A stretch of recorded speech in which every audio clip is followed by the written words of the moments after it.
Hello, my name is Eugene Shea. I'm president of Davies-Shea Incorporated Executive Personnel Consultants in Chicago. I'd like to talk to you about modern recruiting techniques in hiring professional personnel.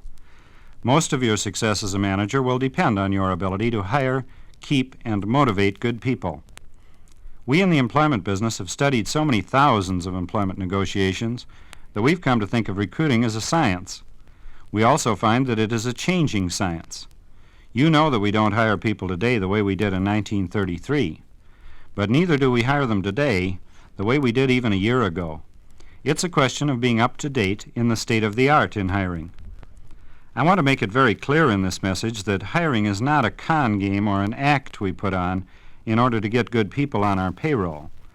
Good hiring techniques are merely a reflection of good management techniques. If you are managing people properly, then all you have to do is reflect that into your hiring techniques, and you will have all the good engineers you want working for you.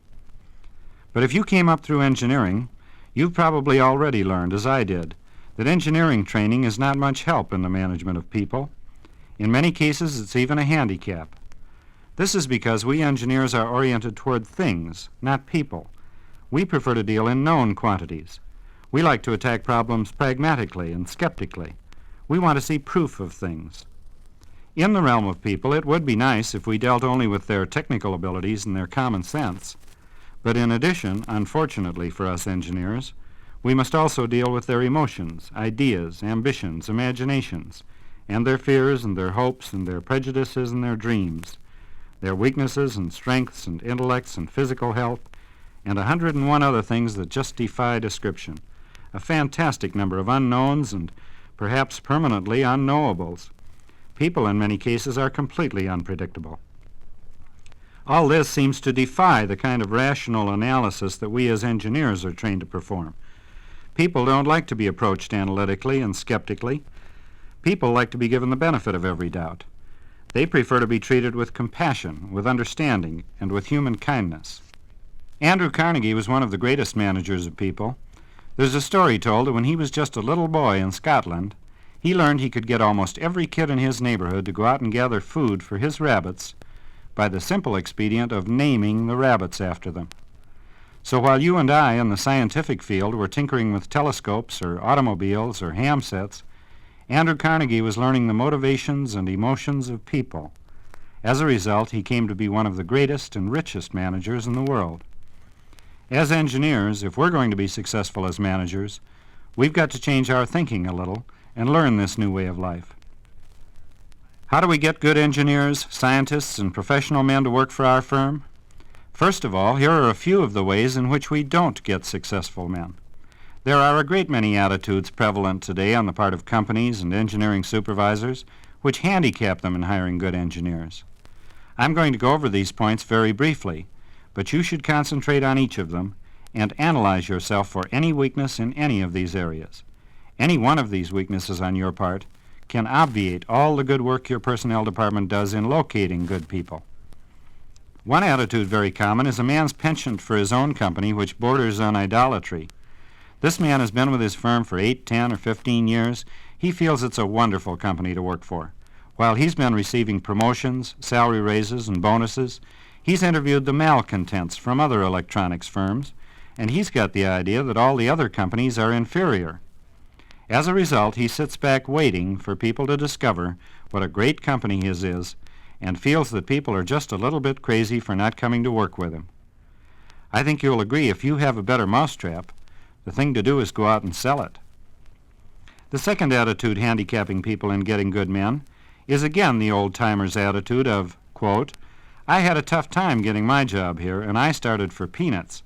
Now these young kids are coming in and demand these fantastic salaries, unquote. Well, if you resent this a little bit, you've got a lot of company. But this attitude still hinders us in hiring these men and in working with them. It is we who must change with the times. We require these men to perform our work, and the only way we're going to get them is to adapt to modern standards. Salaries are higher today. We must meet the market requirements. Another practice which handicaps us in hiring good engineers is trying to assign hiring to someone else. We may get this attitude from our dealings with the purchasing department. When we need a part, we tell the purchasing department what it is, and they go out and buy it for us. When it comes in, we inspect it, and if it's all right, we put it into the design or the product. Well, in hiring, we aren't dealing with parts, and nobody manufactures people to our specifications. People have strong preferences as to where they want to go. Parts don't care. But the engineer is a human being, an individual, and you can't assign hiring him to someone else if he's going to work for you. The fourth practice which handicaps us in getting good engineers is setting arbitrary and unnecessary requirements on our jobs. Many engineering supervisors have the idea that for every one of their openings, they would like someone who is stable, intelligent, ambitious, imaginative, technically competent, of course, loyal, cooperative, with a good social sense, good family background, etc., etc. I'll agree this would be very nice if men with these qualifications were available for all of our positions, but they are not available today, and therefore we have to strip our job requirements to the bone and concentrate on the essential characteristics of the job to be filled. One of the most common restrictions supervisors have is a tendency to want on their jobs a man whom they like personally. They prefer working with someone with whom they are personally compatible.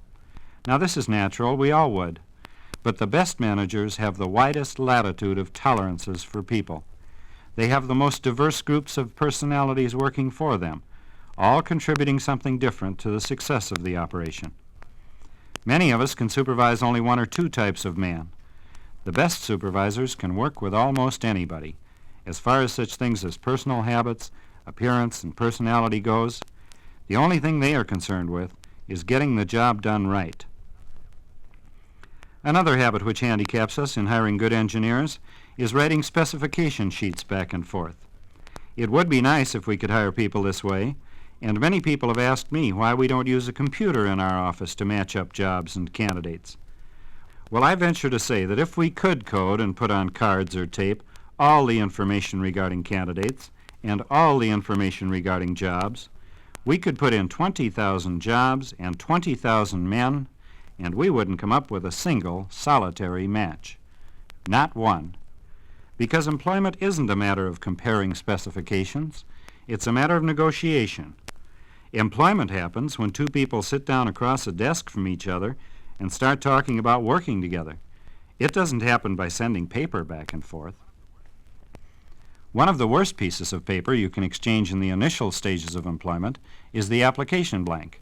In the initial stages of employment in the scientific and engineering field, and particularly in electronics, the application blank is a thing of the past.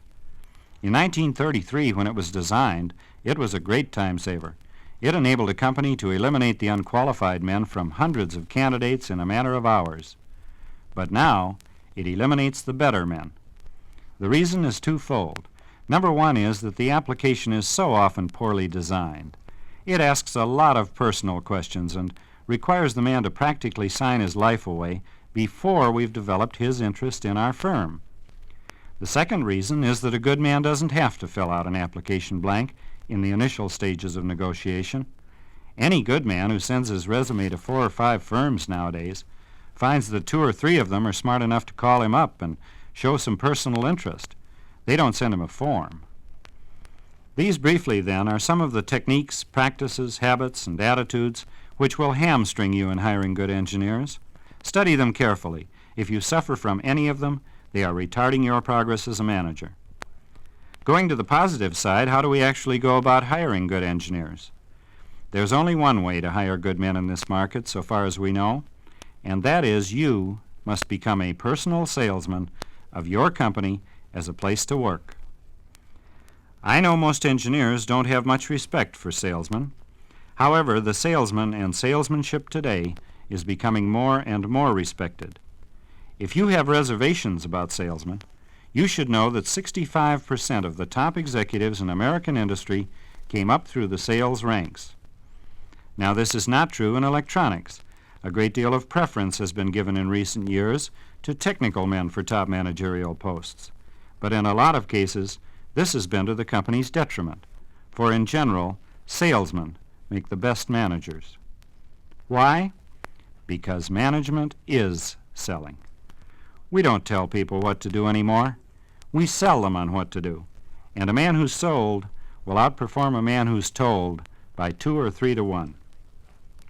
In order to make selling a little more palatable, I'd like to define selling in the terms we're going to use it with regard to your becoming a personal salesman of your firm as a place to work. Selling is to make a complete and accurate presentation of the product or service that we have to offer, of our company as a place to work. Now, we all must make presentations. You make them to Uncle Sam, to your bankers, budgeteers, and stockholders. We have to make the same type of presentation to our candidates. You must make selling your company a full-time job. What can you sell these men? Well, you can sell them the history of your firm, its men, its products, services, awards, accomplishments, its opportunities for advancement, its challenging assignments. Or you can sell them the geographical area, the social, cultural, recreational, and educational advantages, and so on. All these things are important. But before starting in on them, it would be advisable to know what the candidate wants, and then, as any good salesman, try to sell him what he wants. Fortunately, the engineering candidate has already been asked what he wants from his job. He's been interviewed nationally by the thousands and in depth, and his answers have already been tabulated and correlated for us. Here's what he wants. First, he wants to get his teeth into something he can do well and enjoys doing. Second, he wants opportunity for advancement. Third, he wants understanding treatment from his superiors. Fourth, he wants acceptance from the company and its representatives in power. Fifth, he wants to work for a firm he can be proud of. Sixth, he wants recognition and appreciation for good work. Seventh, he wants congenial working associates. And eighth, he wants a good salary. It may seem strange to you, if you've done much interviewing lately, that salary should be considered last. But this survey was of men who were happy with their jobs. The men we interview are always unhappy with their jobs, and with them, salary is first in importance, or so they tell us. We'll come back to this point. Later studies on what the engineer wants from his job found that the key requirements are the so-called prestige factors. The things a man basically wants from his job can be boiled down to 4 words. He wants acceptance, recognition, understanding, and appreciation. You're going to be hearing those words pretty often in this message, and you should burn them into your memory. Acceptance, recognition, understanding, and appreciation. Your ability to provide these factors to your men will determine your success as a manager almost entirely. It's important to point out that we don't discuss these things with our employees and candidates. Not one professional man out of a million has ever admitted even to himself, let alone to anyone else, that these are the things he wants from his job. Engineers in particular pride themselves on being completely rational, objective, and devoid of emotions in making their decisions. Also, to tell a candidate who is most often a stranger that you will offer him acceptance, recognition, understanding, and appreciation makes it a completely indiscriminate benefit, and thereby negates its desirability.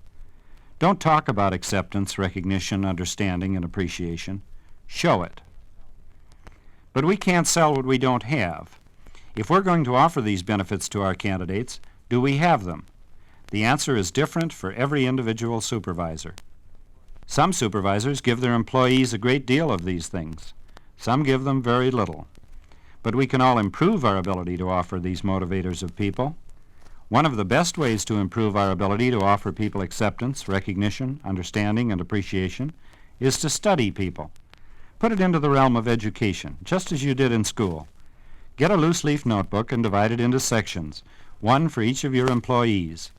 Put in a section also for each of your colleagues who work on the same level as you, a section for each of your supervisors, and one for your wife and one for each of your children, and one for each of your personal friends. And if you want the full $35 course, put in a section for yourself. Study yourself, too. In this book, write down actions and reactions which happen daily between you and these people, between these people and themselves, and between these people and their jobs.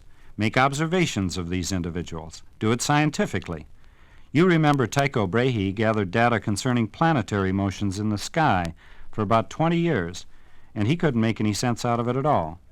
Then along came Johannes Kepler, who found that it made a lot of sense. He found that the squares of the periods of any two planets were in the same proportion as the cubes of their respective distances from the sun. And this was the law by which all the planets moved.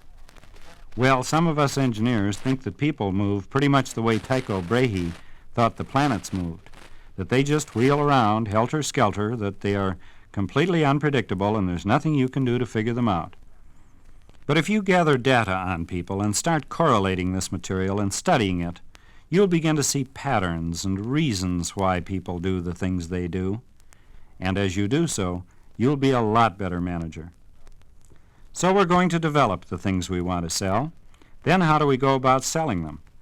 First, we know, looking in the salesman's handbook, that the number of sales made are always proportionate to the number of calls made.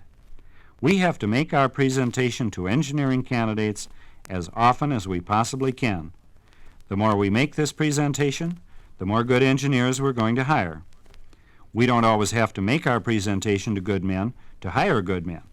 You may make this presentation to someone, and I can give you hundreds of examples. I'm sure you know a lot of them yourself, where you've impressed a man favorably with your company, and he's referred someone else to you. It's a mushrooming and snowballing kind of thing. The second point in the salesman's handbook is to sell what the customer wants, not what you want. I'd like to tell you a story about a real estate salesman. He was sitting in his office one day, and a man came in and said, "I want a very particular kind of house.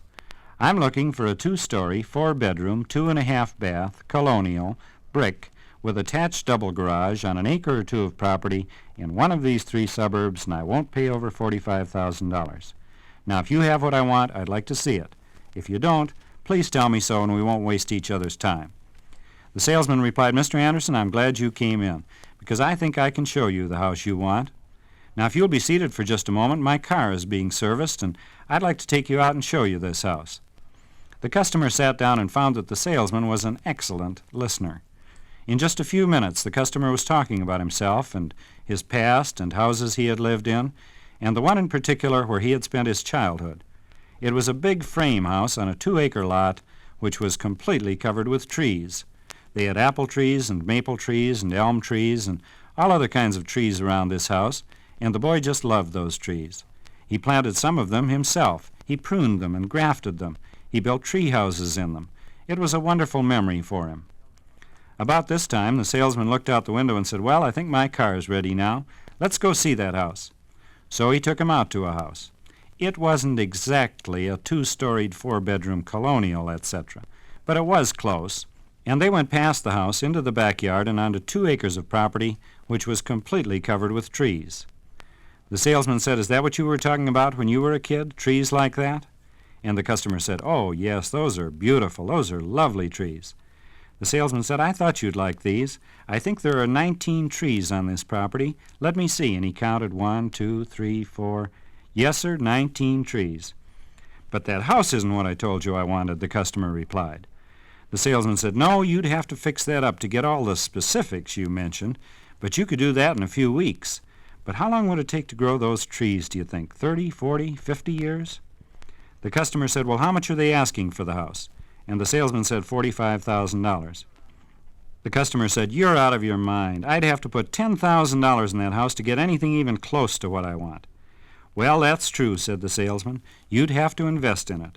But I don't know where you're going to find a house close to what you want with trees like this. I think there's 19 of them. Let me see." Later, the customer said that every time he tried to talk price, the salesman counted those blasted trees. And he finally sold him the trees for $45,000 and threw in the house. This story is very relevant to our problems in employment. You've undoubtedly seen the candidate who comes in and says, "Look, I want this kind of a job with this salary. Have you got it? If not, let's not waste time." Chances are you booted him out of your office 5 minutes later. Well, this candidate doesn't know what he wants any more than the man who came in to buy a house knew what he wanted. All of our candidates have deep-seated desires in their hearts somewhere for the type of work they want to do, and the only way we're going to find them is to imitate the salesman and be interested in the man's life.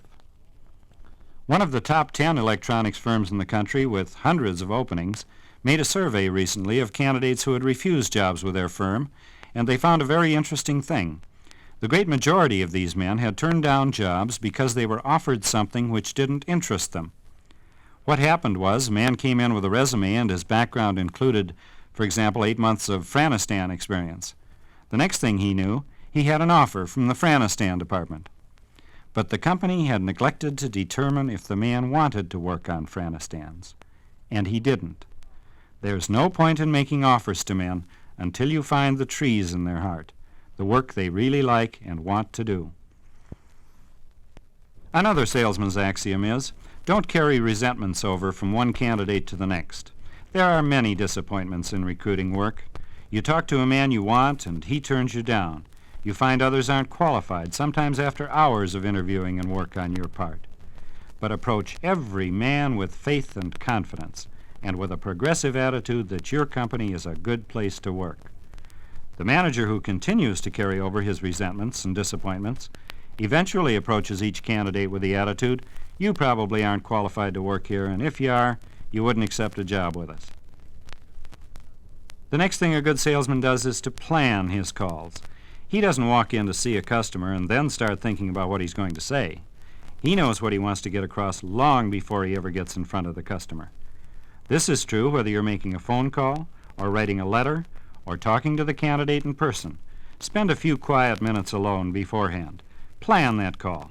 It'll pay tremendous dividends. One of the most important characteristics of the good salesman is that he is thorough. Above all, he is thorough. He doesn't take anything for granted. He doesn't leave anything out. He covers the entire ground. At the drop of a hat, you should be able to, and you should, tell your candidates the entire story of your firm from the start. Also its products, its plans, its men, its fringe benefits, its promotion policies, its locale, sports and recreation facilities, schools, museums, theaters, clubs, and cafes. I'll tell you a trade secret from some very expensive experience of my own, and that is this.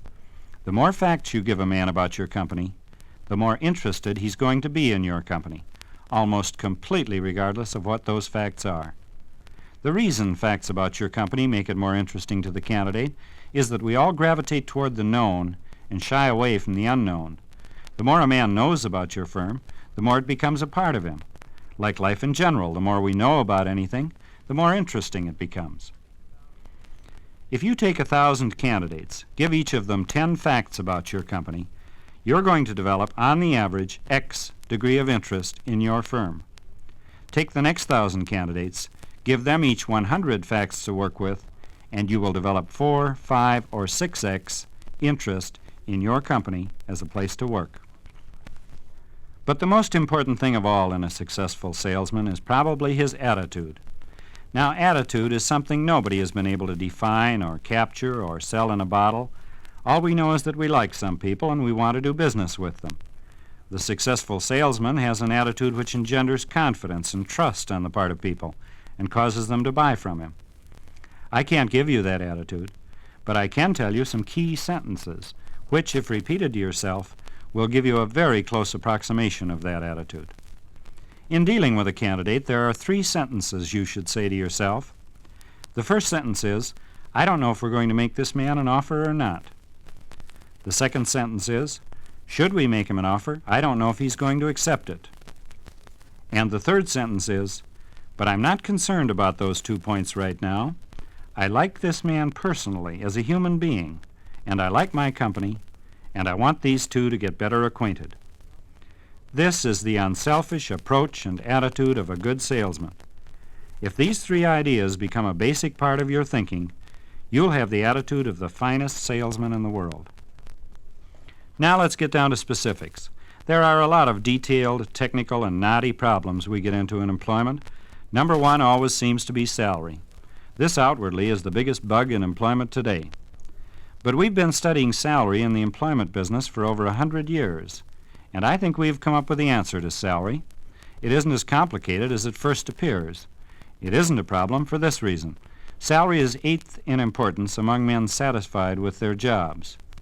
The same men, when they become unhappy with their jobs, push salary to 1st in importance. These people have been hurt in their feelings of prestige, and they're holding out salary as a shield against all adversity. Since it can never be a panacea, it's a false shield, and we can pierce it. The primary reason these men are seeking new jobs is that they haven't been satisfied as to their need for understanding, acceptance, recognition, and appreciation. They aren't feeling the deep emotional satisfaction of a man contributing something worthwhile and being rewarded for it. So they say subconsciously, work is just a bore. There's no intrinsic satisfaction in it. I'll do it only for the money, and it had better be good money. The way to handle salary, therefore, is don't discuss salary at all in the early stages of negotiation. Stay away from it entirely, like the plague. Even when you're faced with a point-blank question, you can still stay away from salary. Let's suppose, for example, you talk to a man for 15 minutes and he looks you straight in the eye and says, "What are you going to pay on this job?" Your answer should be, "John, I don't know what we're going to pay. We're flexible in that regard. Frankly, it depends on how good a man we get to fill it. But I'd like to know one thing before we go any further, John. Is salary the most important thing to you in your job?" Then take the time to find the trees in the man's heart, the type of work he really wants. If you can demonstrate convincingly that you and the firm are ready, willing, and able to give him acceptance, recognition, understanding, and appreciation, and to give him the type of work he really wants to do, then salary will go back to eighth in importance, where it should be. If you can satisfy his inner needs, you can hire him for almost any salary within reason. If you can't satisfy those needs, there isn't enough money in the world to hire and keep this man. Stay away from salary entirely in the initial stages of negotiation. The second biggest problem in hiring next to salary is timing, poor timing. Timing should be obvious if you think about it a while. There's a time to invite a man to your plant for an interview, and there's a time when it's too early, and there's a time when it's too late. There's a time to ask him if he's interested in working for you, and there's a time when it's too early, and there's a time when it's too late. There's a certain amount of time to spend in an interview with the man, and it's possible to spend too much time or too little. There's a time to make an offer, and so on. Let's take just one example to illustrate this, and that's the invitation. You may ask, how can that be too early? Well, a lot of firms now will get a resume, and they'll send the man a wire or a form letter saying, in effect, "We got your resume, and we like your background. Come and see us." Well, somewhere between 30 to 45% of these people don't show up because they want to know why they're supposed to come and see you. Every one of these men, either personally or through his friends, has learned of the experience of going on a wild goose chase. The thing to do is call the man up first and establish his interest in your firm as a place to work. Let him know that you've really given consideration to his resume and that you sincerely feel you can show him the job he wants. Then invite him into your company for an interview. In general, timing should be when the man is ready. When you think he's ready to accept an invitation, invite him. When you think he's really interested in working for your firm, ask him if he's interested in working for your firm. When you think he's ready to accept an offer, make one. Once the man is sold, you should make an offer rapidly. The third biggest problem, next to timing, is what to do with a resume when it comes in. You receive a resume on your desk. Let's take one example of a resume of a man who's 30, married, 3 children, college, and so on. How good is this man? How does he apply to my business, my field?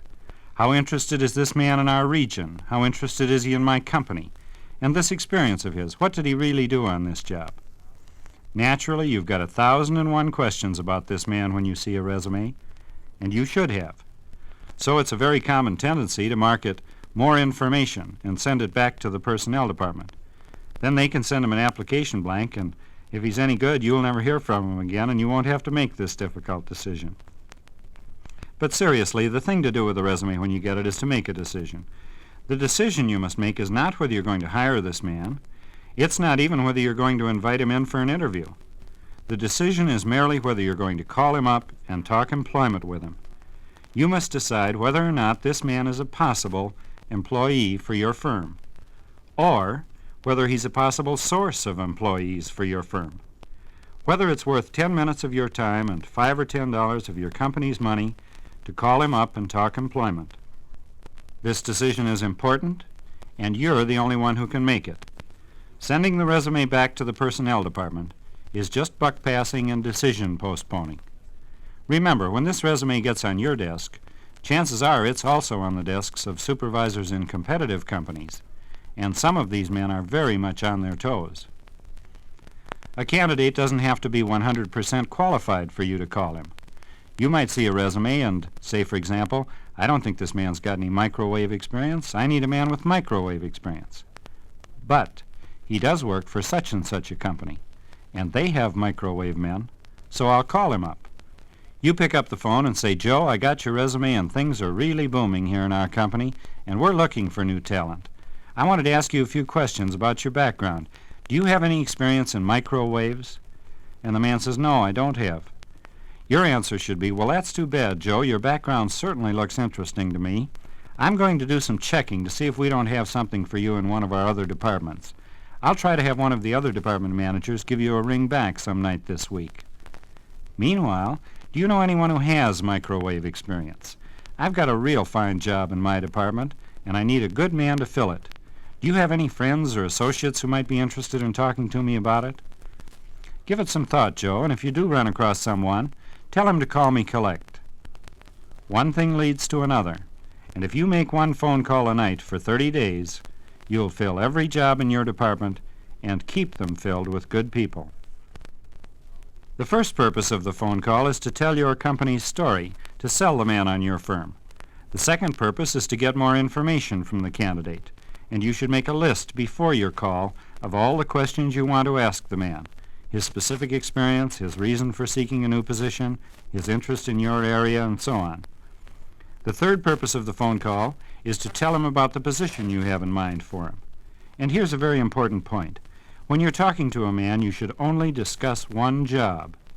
You may need 200 men in your department, but you call up the man and say, I'm looking for a man in my department. This is true. You're not lying to him. But if you tell him you have 8 openings that he might fit, there's no individual understanding of his particular talents. And remember, all of us are as unique and as different as our fingerprints. As the candidate sees it, he can't possibly be fully utilized in any of 8 different jobs. It makes him a nonentity without prestige or distinction. There's only one job that really fits him. Secondly, in the phone call, don't give him too many details about the job itself. He may have his mind set on a certain title or certain responsibilities or a certain salary. Like the man who walked in and thought he wanted a certain type of house, he may not thoroughly realize what he does want.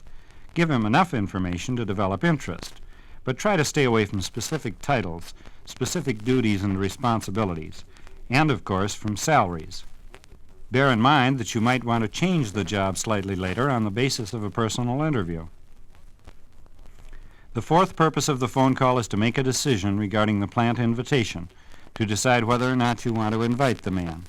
The fifth is to invite him, extend the invitation. And the sixth is to set an early, specific date. On the interview at the plant, you should try to spend most of the day with the candidate. This does a couple of things. It gives you an opportunity to show him your acceptance, recognition, understanding, and appreciation. It gives you an opportunity to find the trees in his heart and the corresponding trees in your company. It also shows your availability. No one expects to change jobs without some difficulties and some problems, but if you're available to talk to him and help work out these problems, he knows a lot of things will be easier. Plan the man's reception. You can send him plane tickets in advance. You can arrange motel reservations. You can send a company car or a special cab driver to pick him up at the airport and drop him off at the motel. Have him take the scenic route to the motel. Don't let him drive through the slums or the factory districts in your town. You can have the company car pick him up at the motel in the morning and bring him to the plant. If he does come in the evening before his interview, go over and spend an hour with him, a social hour. Or you can have someone from the personnel department go over and talk to him. Chances are they can feel him out and get some ideas for you before his interview the next morning. Then you can hit the floor running. You'll know exactly which way you want to go with this man. Another thing you can do, a very simple thing, is have the driver bring him into the plant and say, this is Mr. Jones. He's here to see Mr. McGregor. And the receptionist or the guard says, oh yes, Mr. Jones, Mr. McGregor is expecting you. This doesn't cost a dime, and it can be worth thousands to your company. These little courtesies mean a lot to an outsider away from home. Plan the man's reception and his interview. Remember the fourfold purpose of the interview. It's not an incoming inspection or cross-examination. First of all, it's to find out what this man really wants to do. In order to do this, you must be friendly and courteous and listen to the man. Now, hearing this message is not going to make you an expert depth psychology interviewer, but your personnel department is expert in this field. The people in personnel are trained for this, and they're experienced at it. If you can't feel a man out, establish rapport, and find his basic needs in your interview, let your personnel department do it for you, and act on what they say. Too often nowadays, we see the personnel department do a tremendous job with a candidate. Then they'll say to the supervisor, if we offer him this, I think he'll accept. And the supervisor says, yes, but I need a man more over in this area. We'll sell him that. And they lose the man. The personnel department exists for one purpose, to help you with this difficult part of your management job, and they can work wonders for you if you work with them. The second purpose of the interview is to determine his major dissatisfaction with his present job. Now, this may be an unimportant thing on the normal scale, but temporarily it's very important. Let's suppose the man is dissatisfied with the engineering services he's being provided in his present company. This is a big thing with him right now, so you should spend an hour with him showing him your engineering services department. If your own engineering services department leaves something to be desired, spend that hour planning with him how you can increase its effectiveness. You're showing appreciation and acceptance of his ideas. Let's suppose he's unhappy with living conditions in his area. You should spend or have someone spend an hour with him touring the city, showing him the desirable areas in which to live. Or perhaps he's unhappy with advancement opportunities in his present company. You should concentrate on that, and as you go through the plant, point out people who have been promoted rapidly. You are tailoring the interview to his interests, and at the same time planning how you can satisfy his needs. The third purpose of the interview is to find out how competent the candidate is, technically and professionally, to determine whether he can make important contributions to your department, and if not, whether he might make important contributions to another department within your firm. The fourth purpose of the interview is to tell your company's story convincingly and in detail. We want to sell this man on working here, whether we decide to make him an offer or not. Remember, during our entire conversation with this man, we don't know if we're going to make an offer.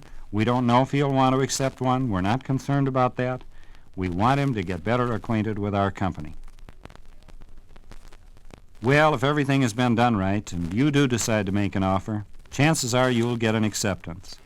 You'll surely get more acceptances than your competitors will get who ignore today's men and today's market. You will also have a higher quality of men on your payroll, less turnover, and greater performance on the job. And these are the things that will make or break you as a manager. The human problems are not static. They change with the seasons and with the economy, with social and political movements. They demand a continuing study and continuing corrections and improvements. Important breakthroughs are being made every day in our understanding of ourselves and others, and we must keep up with them. The proper study of mankind is man, as Alexander Pope said, and if you keep at it, you will achieve the greatest of all things on earth, the ability to get along with yourself and with others, to love others and help bring out the best in them. In return, they will give you their affection, their loyalty, and their finest efforts. You will not have passed this way in vain. I want to wish you every success in this exciting endeavor of climbing the management ladder, and to say that I've enjoyed very much the opportunity through this record to talk to you.